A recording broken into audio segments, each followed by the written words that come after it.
So hi guys, welcome back to the channel. मैं हूं आपके दोस्त अशता और आज का वीडियो होने वाला है हमारे पैरामेडिकल में जितने भी कोर्सेज हैं उन सब को लेके मैं आपको डिटेल्ड वीडियो आज प्रोवाइड करने वाली हूं, और ताकि आप लोग जो है वो इजीली सिलेक्ट कर पाएँ अपने लिए जो भी कोर्स आपको सिलेक्ट करना है, किस हिसाब से कौन सा कोर्स लेना है, क्या क्या आप उसमें काम करने वाले हो और क्या किस चीज़ में आपका इंटरेस्ट है, आप इजिली फिगर आउट कर पाओ। तो इसके लिए आज मैं ये वीडियो लेके आई हूँ। So without any delay let's get started with today's video.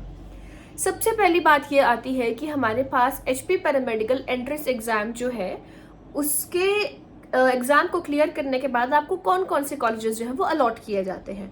तो हमारे पास हिमाचल में सिर्फ 2 ही कॉलेजेस हैं जो अलॉट करे जाते हैं, that is IGMC Shimla and RPGMC Tanda. ये 2 ही कॉलेजेस हैं हमारे पास जहां से आपको इस एग्जाम के थ्रू एडमिशन मिलेगा। तो जब आप एग्जाम क्लियर करोगे, जब आप अप्लाई करोगे, तो आप इन 2 कॉलेजेस में अप्लाई कर सकते हो। और रही बात कोई मैनेजमेंट कोटा या फिर पेड सीट्स, तो वैसी कोई एज सच हमारे पास सीट्स अवेलेबल नहीं है पैरामेडिकल के एग्जाम में। अगर आपको किसी प्राइवेट कॉलेज में एडमिशन लेना है तो आपको रिस्पेक्टिव कॉलेज का एडमिशन का प्रोसेस फॉलो करना है और आपको एडमिशन मिल सकता है। उसका पैरामेडिकल के एंट्रेंस एग्जाम से कोई भी कनेक्शन नहीं है, कोई लेना देना नहीं है। तो वो आपका अपना सेपरेट डिसीजन है, जो आप जो है किसी भी कॉलेज में जाके उसका जो प्रोसीजर है उसको फॉलो करके एडमिशन ले सकते हो। तो उसका इस एंट्रेंस एग्जाम से कोई कनेक्शन नहीं है, ये बात आपको ध्यान में रखनी है। इस एंट्रेंस एग्जाम से आपको सिर्फ आईजीएमसी या फिर आरपीजीएमसी टांडा 2 ही कॉलेजेस में एडमिशन मिलेगा। अब आते हैं हम कोर्सेज के ऊपर कि इस एग्जाम के थ्रू आपको कौन कौन से कोर्सेज में एडमिशन मिल सकता है। आपके पास अभी करंटली हिमाचल में प्लीज इग्नोर वो एक्चुअली पढ़ाई करने बैठी है, तो यहीं बैठी और मुझे वीडियो भी बनाना है, तो हम दोनों साथ साथ में हैं। अभी आप पढ़ ले। तो अभी हमारे पास हिमाचल में करंटली 4 कोर्सेज अवेलेबल हैं। अब 5वां कोर्स इसमें ऐड हो गया है। वो कौन सा ऐड हुआ है वो मैं आपको बताने वाली हूँ। अभी हमारे पास है BSc in OT and anaesthesia वाला कोर्स, सेकंड है हमारे पास रेडियोलॉजी वाला कोर्स, थर्ड है आपके पास लैब वाला कोर्स और फोर्थ है आपके पास रीनल डायलिसिस वाला कोर्स। अब इसमें 5th कोर्स क्या ऐड हो गया, दैट इज रेडियोथेरेपी, जो पहले की रेडियोलॉजी में ही इंक्लूडेड था।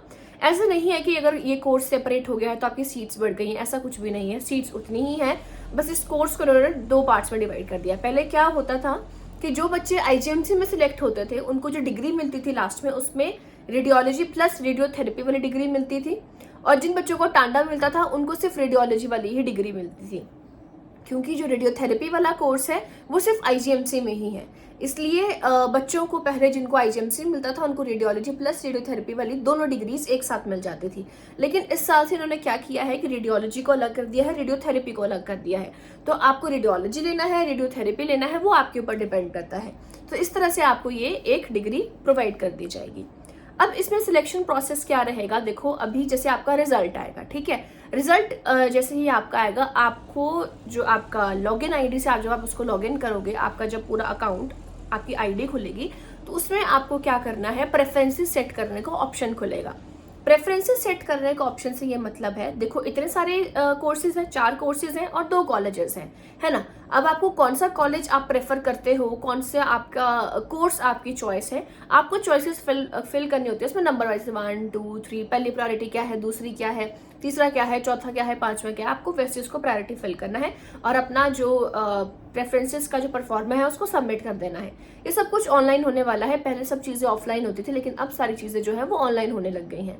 तो आपको ये ऑनलाइन ही सबमिट करना है, बस इतना सा प्रोसीजर है। फिर उसके बाद क्या होगा, आपका रिजल्ट डिक्लेयर होगा। फिर आपको पता चलेगा कि आपको कौन सा कोर्स अलॉट हुआ है और कौन सा कॉलेज अलॉट हुआ है, ठीक है। और ये सब कुछ क्या है, मेरिट बेसिस पे आपका सिलेक्शन होने वाला है कि आपका मेरिट में क्या रैंक आ रहा है और कितने आपके मार्क्स रहेंगे। अब इसमें ज़रूरी नहीं है सारे कैंडिडेट्स जो हैं अप्लाई करें, हो सकता है सारे कर भी दें, ना भी कर दें, तो सब चीज़ों की पॉसिबिलिटी 50-50 है। तो ये आपको अप्लाई करने के बाद ही पता चल पाएगा कि कितने बच्चों ने अप्लाई करा है, कितनी सीट्स अलॉट हुई हैं और कितनी सीट्स हमारे पास वेकेंट बची हैं। अब रही बात कोर्सेज की कि कौन कौन से कोर्सेज किस किस कॉलेज में अवेलेबल है, क्योंकि सारे कोर्सेज दोनों कॉलेजेस में अवेलेबल नहीं है। फॉर एग्जाम्पल आपका ओटी वाला कोर्स जो है, ओटी वाला कोर्स आपका जैसे आईजीएमसी में इसके 10 सीट्स हैं और आपकी टांडा में 5-5 सीट्स बड़ी थी, तो उधर 15 सीट्स हैं। तो ये दोनों कॉलेजेस में ये कोर्स है। ओटी वाला कोर्स आपका आईजीएमसी में भी है और टांडा में भी है। सेकंड आपका आता है लैब वाला कोर्स। देखो लैब वाला कोर्स आपका टांडा में भी है और आपका शिमला में भी है, दोनों कॉलेजेस में अवेलेबल है। थर्ड आता है आपका रेडियोलॉजी एंड रेडियोथेरेपी वाला कोर्स। तो रेडियोथेरेपी जो है आईजीएमसी में ही है, अब मुझे ये नहीं पता कि टांडा में शुरू हुआ है कि नहीं, बट करंटली जो है वो ये है कि रेडियोथेरेपी वाला कोर्स आपका सिर्फ आईजीएमसी में है, आपका टांडा में नहीं है। वहाँ पे सिर्फ रेडियोलॉजी वाला कोर्स है और आईजीएमसी में रेडियोलॉजी वाला कोर्स भी है। और उसके बाद आपका आता है रीनल डायलिसिस वाला कोर्स। तो रीनल डायलिसिस का कोर्स आपका सिर्फ और सिर्फ आईजीएमसी में ही है, आपका आरपीजीएमसी में नहीं है। तो इस तरह से आपके कोर्सेज रहेंगे और कॉलेजेस रहेंगे। तो आपको अपनी प्रेफरेंसेस कैसे सेट करनी है वो आपको खुद डिसाइड करना पड़ेगा। अब मैं थोड़ा थोड़ा सा आपको ओवरव्यू देती हूँ कि हाँ मतलब किस कोर्स में आपको क्या करना है, ताकि आप अपना जो इंटरेस्ट है उसको एक्सप्लोर कर पाओ और आप सोच पाओ कि आपको कौन सा कोर्स जो है पहले आपको प्रेफरेंस रखनी है। तो सबसे पहली बात देखो, अगर आपको डिटेल्ड वीडियो जैसे ओटी में क्या होता है, लैब में क्या होता है, रीनल डायलिसिस में क्या होता है, इन सबका डिटेल्ड वीडियो जो एजुकेशनल वाली प्लेलिस्ट है उसमें आपको ऑलरेडी अवेलेबल है। आई गेस 2-3 साल पहले मैंने ये वीडियो बनाया था जब मैंने नया चैनल शुरू किया था और मैं आईजीएमसी मतलब फर्स्ट ईयर में थी, तब मैंने ये वीडियो डाला था। और अपने सारे ही बिल्कुल ऑथेंटिक इन्फॉर्मेशन है, सारे प्रोफेसर सारे सीनियर से जो इन्फॉर्मेशन गैदर करी है उसको लेके मैंने सारी वीडियोस आपके साथ बनाई है। अब सबसे पहली वीडियो आपके पास ओटी एंड एनेस्थीसिया वाली है, वो तो आपके किसी एक सीनियर है, मतलब जो मेरी बैचमेट थी उसके साथ मिलकर मैंने बनाई थी, वो अपने डिपार्टमेंट से इन्फॉर्मेशन गैदर करके आई थी। रही बात लैब की, लैब की इन्फॉर्मेशन मेरे पास थी, मैंने अपने कुछ सीनियर्स को पूछा था और फिर मैंने वीडियो बनाया था। और रीनल डायलिसिस का भी मैंने कुछ सीनियर्स को पूछ के बनाया था। वहाँ पे भी कोई मेरे पास वीडियो बनाने के लिए आने वाला था, लेकिन वो किसी कारण नहीं आ पाए थे और बच्चों को जल्दी वीडियो चाहिए था, तो वो वीडियो मैंने उनकी इन्फॉर्मेशन से ही खुद ही शूट करा था। रही बात रेडियोलॉजी और रेडियोथेरेपी वाली, तो इसका मेरे पास ऐसा कोई कंटेंट नहीं है क्योंकि मुझे किसी ने इन्फॉर्मेशन गैदर नहीं करी थी, मतलब इन्फॉर्मेशन नहीं दी थी। एंड इसके रिगार्डिंग मुझे इतना नहीं पता है, लेकिन मैं थोड़ा सा आपको बता सकती हूँ। देखो, जिन बच्चों को सर्जरीज का शौक है या पेशेंट के साथ बिल्कुल डायरेक्ट एक्सपोजर का शौक है, वो ओटी वाला सब्जेक्ट ले सकते हैं, ठीक है, क्योंकि ओटी में क्या होता है, बिल्कुल डायरेक्ट पेशेंट से डीलिंग होती है। सेकेंडली आता है आपका इमेजिंग टेक्निक। जिनको इमेजिंग टेक्निक्स का शौक है, फिजिक्स बहुत अच्छा लगता है, वो सब लोग क्या कर सकते हैं, रेडियोलॉजी चूज करते हैं, क्योंकि रेडियोलॉजी में फिजिक्स सब्जेक्ट भी पढ़ाया जाता है और जिसका काफ़ी ज़्यादा डिटेल इसमें स्टडी होती है। और जिनको MRI, CT स्कैन, एक्सरेज ये सब पूरा पढ़ने का पूरा शौक है, इमेजिंग टेक्निक्स का शौक है, तो वो लोग जो है वो इजीली रेडियोलॉजी वाला कोर्स जो है वो परस्यू कर सकते हैं। अब जिन लोगों को लैब का शौक है, लैब में क्या है, आपका हर एक चीज़ का इन्वेस्टिगेशन आता है, ठीक है, आपका लैब में हर एक चीज़ का इन्वेस्टिगेशन है, पूरे बॉडी। अब लोगों को लगता है कि लैब सिर्फ यूरिन और स्टूल तक सीमित है, नहीं, लैब में आपके सर के बाल से लेके पाँव के नाखून तक हर एक बॉडी पार्ट का इन्वेस्टिगेशन चलता है। तो उसकी स्टडीज़ होती हैं, माइक्रोस्कोपिक स्टडीज़ होती हैं, बैक्टीरियल स्टडीज़ होती हैं। इसमें आपके मेन कुछ सब्जेक्ट्स रहते हैं, जैसे बायोकेमिस्ट्री, माइक्रोबायोलॉजी, पैथोलॉजी, इनके आगे फिर और डिस्ट्रीब्यूशंस होते हैं, तो सारे सब्जेक्ट्स आपको पढ़ाए जाते हैं। तो लैब में ये सब है। अगर लैब के रिगार्डिंग आपको फिर भी कोई डिटेल्ड वीडियो चाहिए, वो ऑलरेडी मैंने आपको बताया कि एजुकेशनल में अवेलेबल है। फिर भी कोई डाउट होगा तो मैं लैब के रिगार्डिंग आपको इन्फॉर्मेशन दे सकती हूँ, ठीक है, क्योंकि लैब का मुझे नॉलेज है तो मैं आपको लैब का बता सकती हूँ।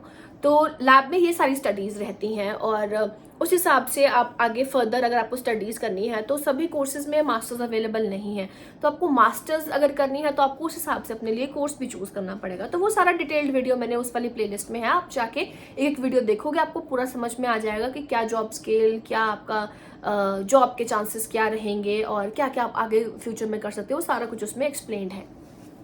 और रही बात रीनल डायलिसिस की, तो रीनल डायलिसिस का वीडियो भी वहाँ पे अपलोडेड है। अब जिन बच्चों को किडनी वाले पेशेंट से डील करने का शौक है और जिनको लगता है कि क्लिनिकल एक्सपोजर जिनको ज़्यादा चाहिए, तो वो रीनल डायलिसिस भी चूज़ कर सकते हैं। रीनल डायलिसिस एक बहुत ही ब्यूटीफुल कोर्स है। समटाइम्स मुझे ऐसा लगता है कि काश मैंने रीनल डायलिसिस किया होता, क्योंकि उसमें पेशेंट से डायरेक्ट कॉन्टैक्ट है। बट मेरे को क्या है कि मुझे माइक्रोबायोलॉजी पढ़ने का शौक था, इसलिए मैंने BSc MLT करा। बट रीनल वाले बच्चे भी माइक्रोबायोलॉजी पढ़ते हैं, उनके आई गेस एक ईयर में माइक्रोबायोलॉजी सब्जेक्ट भी होता है और उनकी कुछ क्लासेस तो MBBS वाले स्टूडेंट्स के साथ भी लगती हैं, तो उनका आई गेस सिलेबस ज़्यादा वास्ट है as compared to art stream. तो वो आप अपने हिसाब से चूज़ कर सकते हो। उसमें बहुत कुछ है रीनल डायलिसिस में, लाइक बहुत ज़्यादा कुछ है।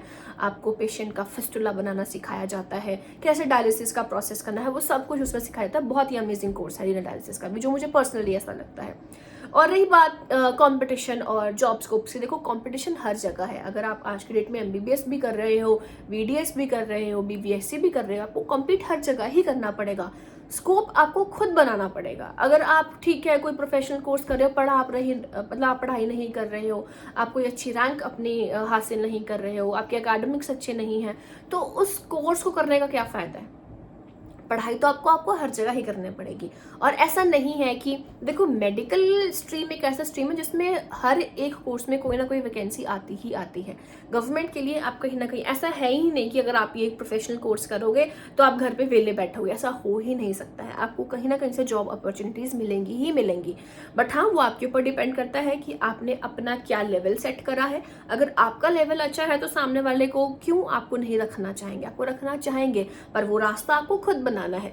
कंपटीशन हर जगह है, कॉम्पीट तो हर जगह ही करना पड़ेगा। एक ये मिथ अपने दिमाग से निकाल दो कि पैरामेडिक्स में स्कोप नहीं है।